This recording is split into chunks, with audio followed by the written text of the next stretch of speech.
Danish frigate Nils Jewel, F-16 jet, helicopter এবং বিশেষ বাহিনী সহ 5 দেশের 550-র বেশি সেনা নিয়ে গ্রিনল্যান্ড উপকূলে শুরু হয়েছে আর্কটিক লাইট 2025 নামের সামরিক মহড়া। এতে নেতৃত্ব দিচ্ছে ইউরোপের সামরিক জোট ন্যাটো।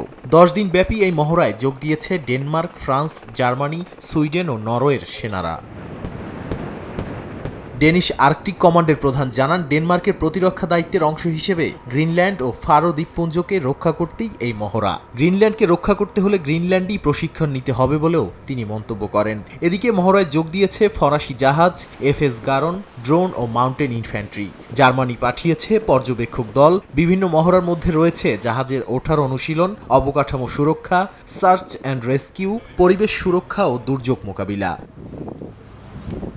বর্তমানে সরাসরি কোনো হুমকি না থাকলেও ভবিষ্যতে রাশিয়া আর্কটিক অঞ্চলে প্রভাব বিস্তার করতে পারে, আর তাই আগাম প্রস্তুতির জন্যই এই প্রশিক্ষণ অত্যন্ত গুরুত্বপূর্ণ বলে মনে করেন বিশ্লেষকরা। এছাড়া গ্রিনল্যান্ডের কৌশলগত গুরুত্ব নতুন করে আলোচনায় এসেছে ডোনাল্ড ট্রাম্পের বিতর্কিত মন্তব্যে। মার্কিন প্রেসিডেন্ট বলেছিলেন, নিরাপত্তার স্বার্থে প্রয়োজনে শক্তি প্রয়োগ করে হলেও গ্রিনল্যান্ড দখল করতে চান তিনি।